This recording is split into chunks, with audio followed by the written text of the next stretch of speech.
Bueno, ahora toca el turno a nada más y nada menos que San Cipriano. Hoy hablaremos de este gran y excelente obispo africano del siglo III. Hoy nos acompaña San Cipriano. Estamos ya con San Cipriano en el siglo III. De hecho, San Cipriano será el primer obispo africano que consiga la corona del martirio. ¿Ya se han dado cuenta de algo llamativo? Por lo menos durante los 3 primeros siglos, el cristianismo no es europeo. ¿No viene de Europa? Siglo III. Sí, pero ¿por cuántos años hace que no es italiano el Papa? Desde Ratzinger. No, pero desde los primeros 3 siglos, Europa no es lo que ha destacado el cristianismo. Vemos que se desarrolla, por ejemplo, en el norte de África, ¿no? Cartago, sobre todo en Alejandría, en Antioquía, en Siria, Oriente Medio, Jerusalén. Europa llegará mucho después. Y eso es algo que a veces olvidamos, porque pensamos que el cristianismo es algo así como europeo. La realidad es que no. De hecho, será el cristianismo el que configure en sus más sólidos fundamentos a Europa. Una Europa que al querer renegar de ello se tambalea y parece quebrarse cada vez más. Pero algunos están proponiendo la recomprensión de esta situación. Ahora, como atestigua el diácono Poncio, que es su primer biógrafo, su fama, la fama de San Cipriano, está ligada o va ligada tanto a su producción literaria como a la actividad pastoral que como obispo desarrolla a lo largo de 13 años.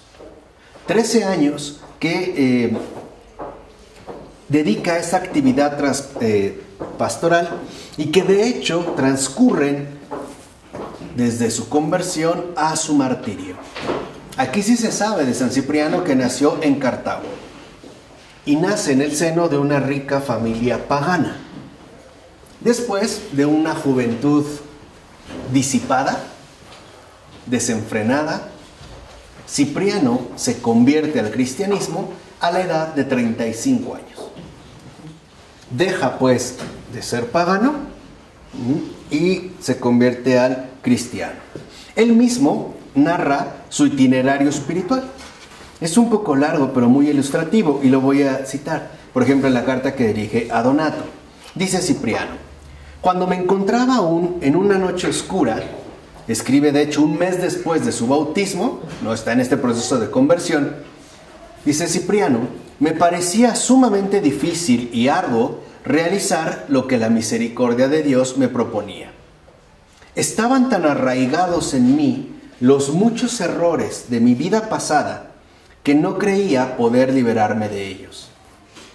Tenía malos deseos, me arrastraban los vicios, pero después, con la ayuda del agua regeneradora, quedó lavada la miseria de mi vida anterior. Una luz de lo alto se difundió en mi corazón. Un segundo nacimiento me restauró en un ser totalmente nuevo. De un modo maravilloso, comenzó entonces a disiparse toda duda. Comprendí claramente que era terreno lo que antes vivía en mí, en la esclavitud de los vicios, de las pasiones, y que en cambio era divino y celestial lo que el Espíritu Santo ya había generado en mí, ¿no? Digamos como el testimonio de un converso, que muchos hoy en día quizá podrían compartir las palabras. Ahora, inmediatamente después de su conversión, dijimos 35 años, Cipriano, no exento de envidias ni de resistencias, fue elegido para el oficio sacerdotal e incluso para la propia dignidad episcopal. Así, en el periodo breve de su episcopado, afrontó las 2 primeras persecuciones decretadas por un edicto imperial, la de Decio, que corresponde al año 250, y la de Valeriano, que fue del año 257 al 258. Así, después de la persecución especialmente cruel de Decio, la del 250, San Cipriano tuvo que esforzarse realmente por restablecer la disciplina y rectitud de la comunidad cristiana. ¿Por qué? Porque durante esta dura persecución, muchos fieles habían renegado, o por lo menos no habían mantenido una recta conducta ante la prueba. ¿Qué quiere decir? Que o habían renegado de la ortodoxia, o bien habían fallado en la ortopraxis. O sea, en el comportamiento correcto ante la situación. Eran así los que se llamaban lapsi, o sea, los caídos, y que deseaban ardientemente volver a formar parte de la comunidad. O sea, como que digamos, no dieron el ancho, fallaron, entonces se les llamaba caídos, lapsi. Y ellos deseaban nuevamente ser aceptados en la comunidad cristiana. ¿Qué suscitó esto? Un debate. ¿Deben ser readmitidos o no? Lo cual produjo un conflicto entre los cristianos de Cartago, entre los laxos, que decían, sí, no hay problema, hombre, no pasa nada, y los rigoristas, que decían, no son dignos. ¿No les parece, no les suena similar, igual a la tensión que se ha generado en torno a los divorciados? Igual entre los laxos y los rigoristas. Nada más digo, como para pensar. Ahora, además de esta dificultad, hay que añadir lo siguiente: una grave peste que asoló África y planteó incluso interrogantes teológicos angustiosos, tanto, al interior de la comunidad cristiana, ¿cómo está pasándonos esto?, como ante los paganos. Pues no que nosotros estamos acompañados por este Dios que nos protege, etc. Por último, también hay que recordar la controversia que se dio entre San Cipriano y el obispo de Roma, es decir, el Papa, cuyo nombre en ese momento es Esteban, y que giraba en torno a la validez del bautismo administrado a los paganos por cristianos herejes. Bien, también aquí ya vemos la situación complicada que atravesó Cipriano. A ver, ¿el bautismo que fue administrado por cristianos herejes es válido o no es válido? Eso es lo que se generó también en cuanto a una controversia. Ahora, ante estas circunstancias realmente difíciles, San Cipriano sí notó notables cualidades y dotes de gobierno. Número 1, fue severo, pero no inflexible con los lapsi. Es decir, sí puede ser aceptado, pero hay que tomarse en serio este paso. No es que, sí, no pasó nada. No, sí pasó, y ahí hay que profundizar en el arraigo de la fe. De tal manera que entonces lo que propuso San Cipriano fue, sí, se puede concederles la posibilidad del perdón, después de una penitencia ejemplar. De tal manera que no fuera únicamente para evadir situaciones que a lo mejor, o circunstancias que les aquejaban en esos momentos, y que demostraran, en pocas palabras, la rectitud de su intención. Ahora, ante Roma, fue un firme defensor de las sanas tradiciones de la iglesia africana. O sea, se muestra como una persona abierta y comprensiva, pero recta. Además, fue muy bondadoso.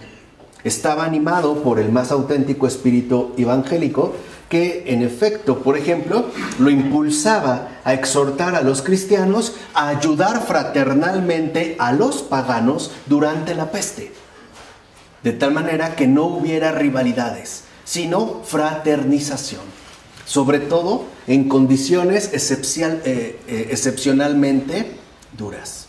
¿O no sabían que también incluso actualmente en Siria hay una colaboración socialmente mutua entre cristianos y musulmanes? Y muchas de ayuda, hasta se pueden recibir en casas conjuntas, sin necesidad de que una cosa rivalice con la otra, simplemente la necesidad de esta fraternización.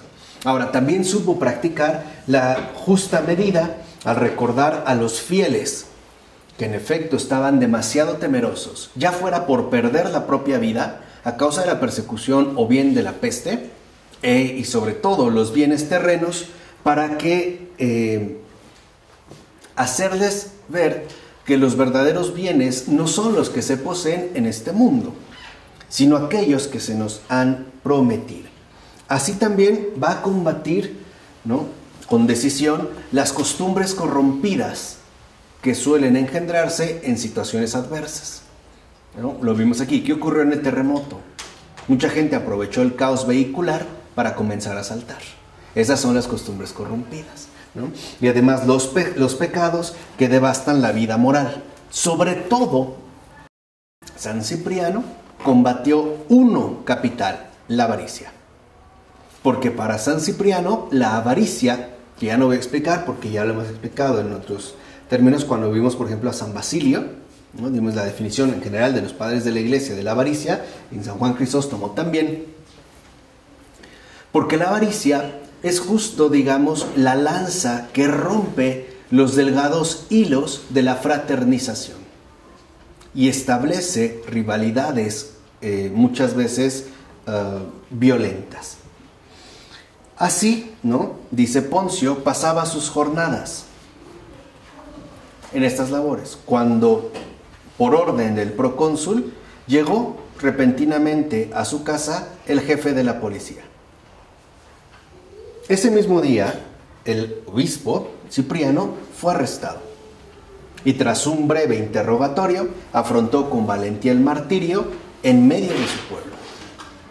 Bueno, o sea, literalmente de su conversión, ¿no?, hay una dedicación entera al cumplimiento de la misión, 13 años, que siendo sinceros no es mucho, o sea, si lo vemos con términos muy amplios, pero es una entrega total. Y vemos cómo en San Cipriano también destaca algo importante, no era muy afecto a la especulación teológica, más bien San Cipriano, y ahí se ve su perfil de obispo, se dirigía ante todo a la edificación de la comunidad y buscaba el buen comportamiento de los fieles. O sea, no es una persona de especulaciones muy elaboradas, sino que vela, en pocas palabras, por el buen comportamiento de sus fieles. De hecho, el tema que más trató es la iglesia. Es, digamos, como el tema fundamental que más abordó San Cipriano es la iglesia. Y distingue San Cipriano, al abordar la iglesia, distingue la iglesia visible, ahora verán de dónde viene, ¿no?, que es la iglesia jerárquica, ¿no? Y ojo, no solo se piense esta iglesia visible jerárquica en términos clericales, ¿no?, de obispo, no, o sea, en términos jerárquicos amplios de iglesia, entre, digamos, los que son sacerdotes, pero que también intervienen los laicos, en base al lugar que les corresponde. Vamos, no solo no piensen esta iglesia visible jerárquica en términos ad intra, ¿no?, al interior de la iglesia, sino ad extra, en todo lo que la conforma. Y por otra parte, una iglesia invisible, la cual, en tanto iglesia invisible, es mística. Quiere decir que ya apelaría a la comunión de los santos. Y por lo tanto, a la presencia real de su sostén, que sería, ¿no?, el Señor. No obstante, considera que esta iglesia visible e invisible es una sola, la cual está fundada sobre Pedro. O sea, reconoce pues el primado de Pedro. De ahí pues proviene. Y no se cansa de repetir lo siguiente, cito a San Cipriano: quien abandona la cátedra de Pedro, sobre la que está fundada la iglesia, se engaña si cree que se mantiene en la iglesia, como muchos suelen suponer. Repito, quien abandona la cátedra de Pedro, sobre la que está fundada la iglesia, se engaña si cree que se mantiene en la iglesia. O sea, si alguien se separa del Papa, abandona la cátedra de Pedro, se engaña si cree que permanece en la iglesia. Simple y sencillamente se ha separado, ¿no? Porque se separa de la cabeza. Por eso San Cipriano sabe bien y lo dice, lo formula con palabras fuertes, lo siguiente: fuera de la iglesia no hay salvación. ¿Por qué? No porque sea la obligación impuesta, sino porque es el modo y el medio que el mismo Señor nos ha dejado para alcanzar esta salvación ya aquí en la tierra, tanto de forma visible como de forma ¿qué? Invisible. Digamos, ¿no? Es el ofrecimiento que nos ha dado. Y además, que no puede tener a Dios como Padre quien no tiene a la iglesia como madre. Entonces, para San Cipriano, la iglesia es aquello que confirma nuestra verdadera comunión con Dios, dentro de esta línea. Ahora, otro de los aspectos fundamentales que destaca Cipriano es la oración. Dedica el tema de la iglesia, pero también, ¿no?, aborda la cuestión de la oración. Por ejemplo, San Cipriano va a enseñar que el Padre Nuestro se le da al cristiano por boca del mismo Dios para que adquiera el modo correcto de orar. Es decir, no solo el Padre Nuestro posee unos contenidos en particular, sino un modo. De tal manera que en este modo nos va mostrando, por así decirlo, la jerarquía que adquieren las cosas en su respectiva importancia. En pocas palabras, el Padre Nuestro nos enseña qué va primero. Y que sí es importante, pero iría ¿qué? Al final, ¿no? Digamos, nos da un modo. Y además, subraya siempre Cipriano que esta oración está en plural. Porque, dice Cipriano, quien reza debe saber, como lo muestra el Padre Nuestro, que no reza únicamente por sí mismo ni para sí mismo. Nuestra oración, dice San Cipriano, es pública y comunitaria. Y cuando rezamos, no lo hacemos por uno solo, sino por todo el pueblo, porque junto con todos somos uno. Entonces, ¿a qué nos enseña la oración? A formar unidad. Si lo ven, iría en correlación con la iglesia, porque esta formación de unidad también es una unidad visible, en tanto como unidad e invisible, mística. Por eso es tan importante, hubiera llegado un poquito antes, pero bueno, ¿no? Por eso es que, ¿no?, nos enseñan la oración, la conformación con la iglesia. De esta forma, dirá Cipriano, oración personal y litúrgica conforman la unidad.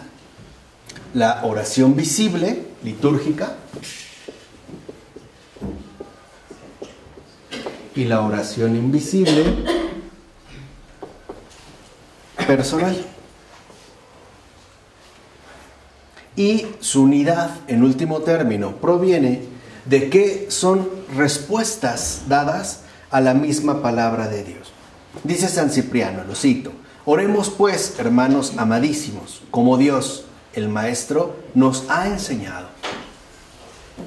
O sea, primero hay que aprender a orar como el propio Señor nos ha enseñado. Y dice, además, cuando se reza, hay que tener un modo de hablar y orar que con disciplina mantenga la calma y la reserva. O sea, con verdadero espíritu de tranquilidad. Dice, por ello no olvidemos que estamos en la presencia de Dios. Y por eso debemos ser gratos, ¿no?, a los ojos de Dios, tanto con la postura del cuerpo como con el tono de la voz. Y más aún con la disposición del corazón.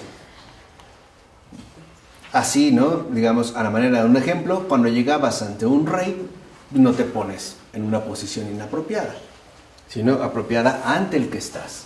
De tal manera que esto involucraría el reconocer la verdadera presencia de Dios y no una mera fantasía, ¿no?, mental. Y añade Cipriano: y cuando nos reunimos con los hermanos y celebramos los sacrificios divinos con el sacerdote de Dios, también debemos recordar el temor reverencial y la disciplina, sin lanzar al viento nuestras oraciones con voz descompuesta, ni tampoco hacer mucha palabrería, ¿no? Con mucha palabrería una petición que más bien podemos elevar a Dios con moderación, porque Dios no escucha la voz, sino el corazón. Entonces, lo que vemos en el caso de Cipriano es que este se sitúa en los orígenes de la fecunda tradición teológico-espiritual que ve en el corazón el lugar privilegiado de la oración, que también el corazón sería la unidad visible e invisible que configura la integridad de la persona. Ahora, recordemos que según la Biblia y los santos padres, el corazón es lo más íntimo del hombre.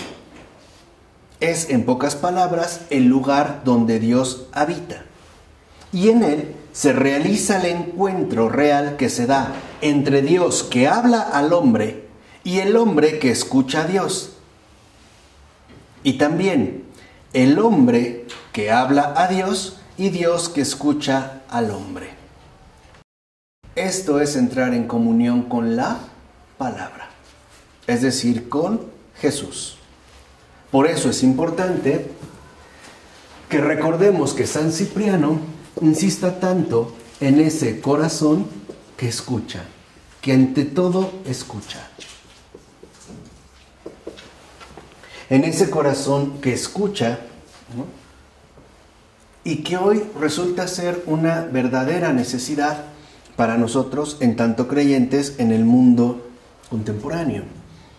Porque es justo a partir de este corazón que escucha que podremos experimentar con plenitud que Dios es nuestro Padre y que nos habla como hijos.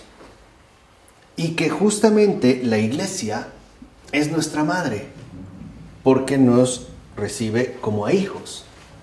Y es esta, digamos, complementación de padre y madre la que hace verdaderamente vibrar de alegría el corazón del ser humano, quien siempre es recibido tanto por su padre como por su madre. Esa es, digamos, como la insistencia de San Cipriano que hoy podemos asumir como una enseñanza fecunda para estos tiempos que corren. ¿De acuerdo? Vamos a dejarlas aquí. En nombre del Padre, del Hijo y del Espíritu Santo. Amén.